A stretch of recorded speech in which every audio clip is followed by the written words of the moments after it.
X-rated emails, disturbing images on his computer. Evidence is pouring in against biology professor Kevin Fuller. Good morning, I'm Derek Brown. The armed robbery happened right here in the 800 block of South Clement Court, where two students were held up at gunpoint, just blocks away from their student housing. The only problem for the Walter Payton family is that Soldier Field is dedicated to war veterans, so only statues of soldiers can be placed on its grounds. The countdown to graduation is now underway. The block party is going on from 11 to 1 this afternoon at the Conway Center on 11th Street in Wabash. Now, if you missed it, you can get all the information online. Reporting from the South Loop, I'm Derek Brown for Newsbeat. In the UK, 80% of coffee sales are instant blends, but here in the United States, America's taste buds have been a little bit more selective. That's something Starbucks is trying to change with the introduction of Starbucks Via. Newsbeat Derek Braun continues our live coverage outside our studio. Derek, how bad are the weather conditions for those in the suburbs? Yeah. Good morning, guys. Yes, it started snowing here in the last 10 minutes, but it's been a winter wonderland for many living in the northwest suburbs.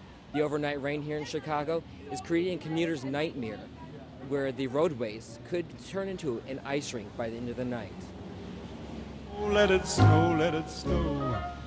Oh, the weather outside is frightful for this morning's rush hour. A little slippery. We took our time, but other than that, everything was okay. We took the train in because of the snow. So, and we also told our daughter not to come in. She was planning on driving today and tomorrow. We told her to wait until Thursday to come in because of the snowstorm. It was nice and slow. Yeah, a lot of traffic. You got to be safe driving. Crews spent the morning clearing snow from a Millennium Park as tourists played in it. And for little Eva, well, she's from Australia, and this is the first time she has ever seen snow. Because it's really fun making snowmans and throwing snowballs. The best advice is to leave early. The latest delays are in from O'Hare. There's more than 45 minutes with more than 200 flights canceled. Things are better at Midway. There are only 25 flights canceled with no delays. So tonight's rush hour seems like it's going to be very much a headache for a lot of people going home. Reporting live on Michigan Avenue, I'm Derek Brown for Newsbeat. So have you ever wondered what it takes to be in Chicago's Thanksgiving Day Parade? Well, for one local family, they know what it's like to trot down the street with Teddy the Turkey.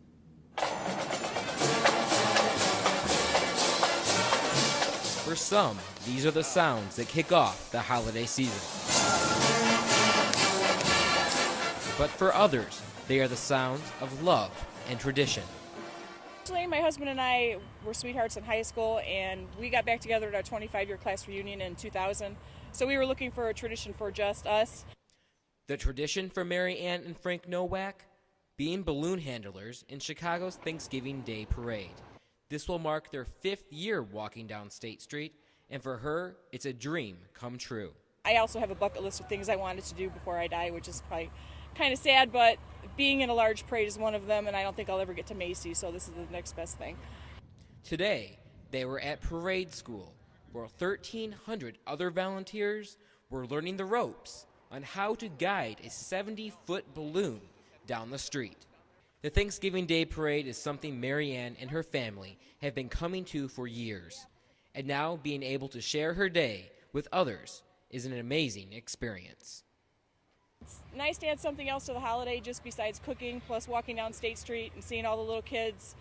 Adding something to their holiday was really great too. And now, if you want to try and find Mary Ann and her husband, the parade is going on tomorrow morning from 8 to 11 a.m., all along State Street from Congress to Randolph. And if you're like me and it's too cold and early, you can stay at home and watch it because it'll be live on WGN. So it sounds like it's going to be a great time. Yeah, Are you going to be going to it or anything? I actually am going to be out of town, but I'm going to go ahead and ask you what it's like when I get back. All right, sounds good. See you guys later. Have a good Thanksgiving. Thank you, Derek. Sex sells, and you can see it from walking down any street downtown, everywhere from the storefronts to the bus stops. But if you take a look at the Columbia Chronicle's website, you might spot an ad that seems a little too unreal. Sponsors in the lower left-hand corner of the site advertise airline tickets, hotels, and sex toys. Oh my god, like they're promoting like all these sex toys, all this kinky stuff or something. And Clicking the link takes you to Vibrator.com, and here you can buy anything to fulfill your fantasy.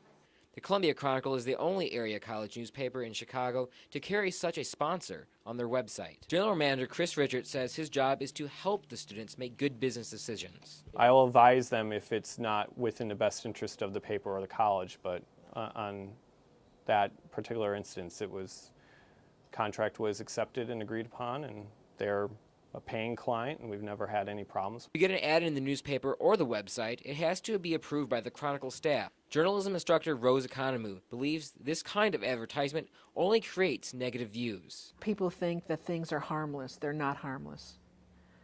They're not harmless. They have an impact on young people. They have an impact on your image. They have an impact on the choices that you'll make in the future. Columbia students say they can see both sides of this issue.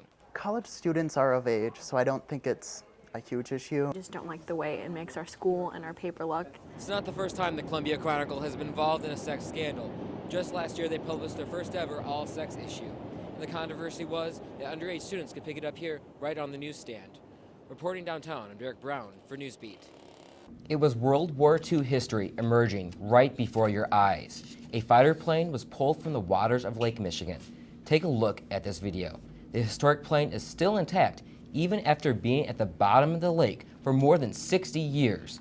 The plane was safely recovered out of Waukegan Harbor on Monday. It's now being taken apart so it can be sent to the National Aviation Museum in Florida.